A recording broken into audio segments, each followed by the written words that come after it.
Hi all, I want to talk to you today about how we can relieve stress in the belly.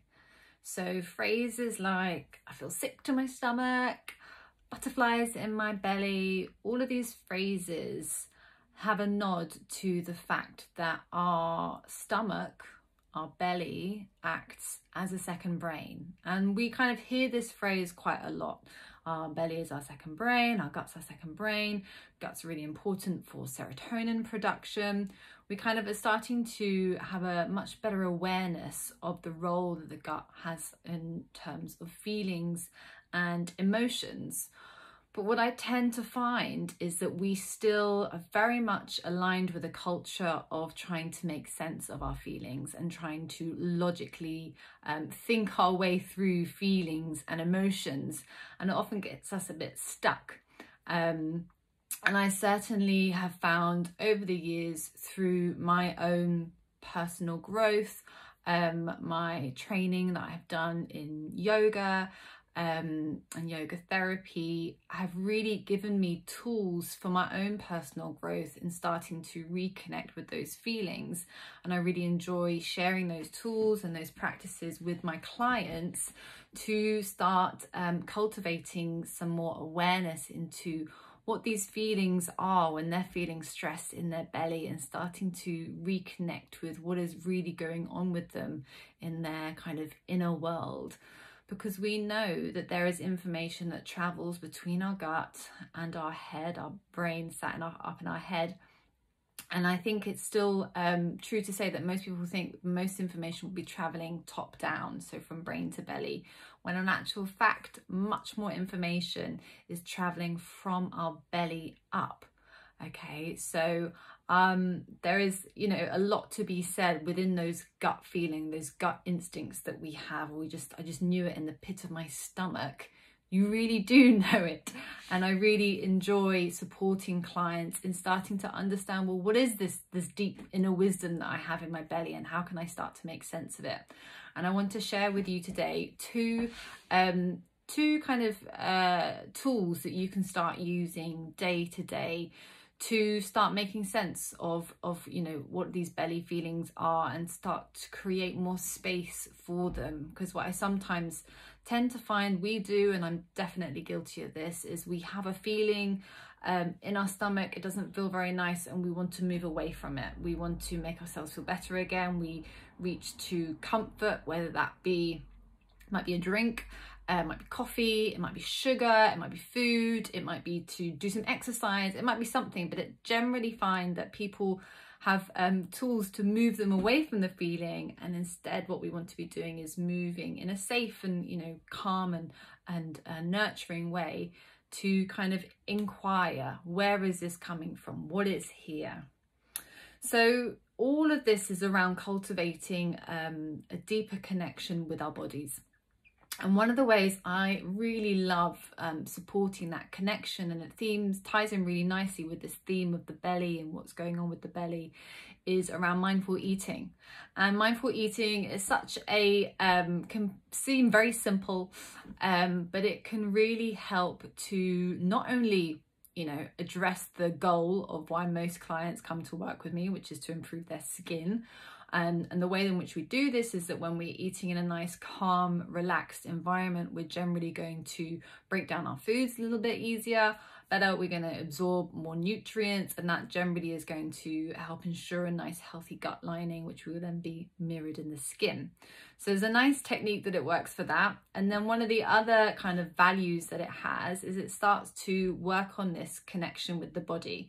And ensuring that we are feeling rooted and grounded to the process of digestion.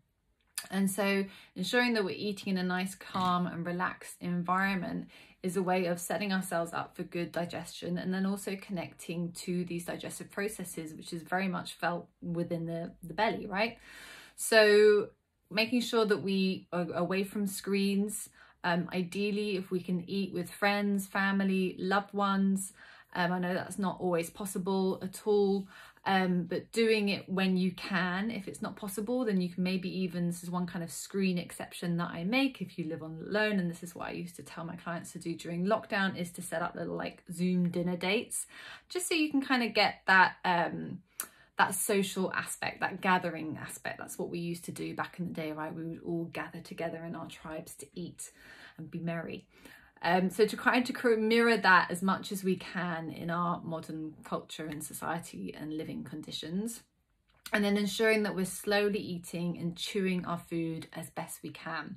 And this is something that you're doing 3 times a day, right? So you really can start to see huge improvements in quite a short period of time if you're doing this with each of your meals, and then starting to really connect with what those feelings are in your belly and what's going on, and, you know, any kind of discomfort that you get, inquiring about that, and just really trying to move away from this rushed kind of sense of eating where we're very much kind of like a neck up as opposed to belly, kind of belly up.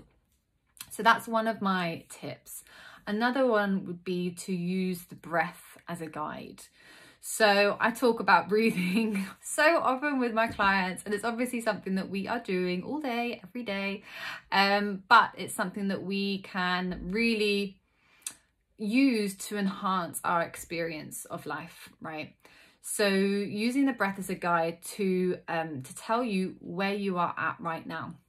And so as a general guide, general, what I tend to find is that the when it's the deeper inhale that you're having, then we are possibly more in a taking in.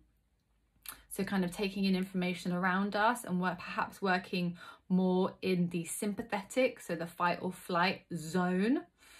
And when we are able to have a nice, calm, relaxed exhale, we are seeing more of that release, right? More of that letting go. And perhaps that's gliding us more into balance in terms of getting into parasympathetic tone. So the exercise that I'm going to guide you through isn't necessarily about changing or manipulating the breath at all. It's about acknowledging where you are at this specific given moment in time, right? So you can do it seated, you can do it lying down. Lying down would probably be the best way to do it in constructive rest. So knees bent, soles of the feet on the floor, arms alongside the body. I'm going to do it just here for you now. And I'm going to bring my hand onto my belly, and then I bring a hand onto my chest. See my hand on my belly. And then I'm just going to take a breath out, sigh it out. Make sure the soles of my feet are firmly rooted on the floor. And I'm just going to notice where my breath is. It's a little hard to do when I'm talking as well.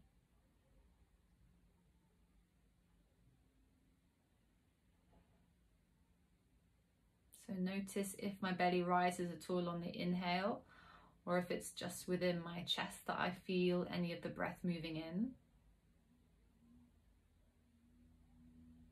See, what I can actually notice is that my pants are super tight around my belly. So I'm going to lower them and actually give my poor breath a chance to move into my belly.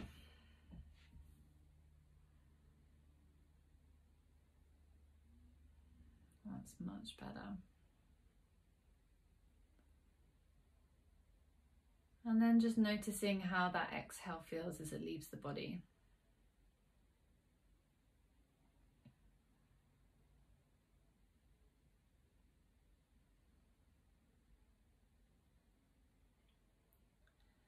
And then just kind of noticing how the shoulders start to drop with the exhale, letting go of any tension that I might be holding in the upper body.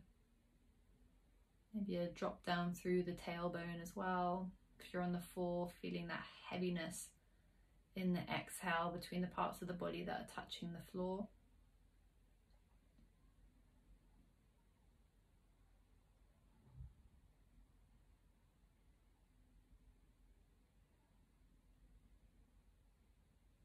And that's all it takes really, just giving it a couple of minutes of noticing where your breath is at, observing it, and then kind of narrowing in on the inhale and narrowing in on the exhale as well. How does it feel physically? How is it feeling mentally for you? And how is it feeling emotionally? And doing these kind of exercises on the regular is a really, really fantastic way of starting to cultivate this inner awareness. And that can really help to then, end goal wise, relieve that stress in the belly that we will often feel through periods of stress. And you know, there's plenty of that going around at the moment with the easing of lockdown, and just generally I find moving around in public spaces, I can really notice that I'm starting to grip in my belly, starting to grip in my jaw, as I am, you know, this is just like basic reptilian brain. My amygdala is just like on overdrive because we are doing something, being around people with this threat of COVID constantly in the air. And no matter how much, you know, I can logically try and think my way through it, the body has this kind of different reaction. And so doing exercises like this on the regular can really start to kind of rewire some of those inbuilt reactions that we have, and then also enhance my understanding of what's going on through those stressful times and what those feelings really mean deep down in my belly. I hope you found that helpful. I would love to know what you think of it, and yeah, just let me know how you get on with these exercises.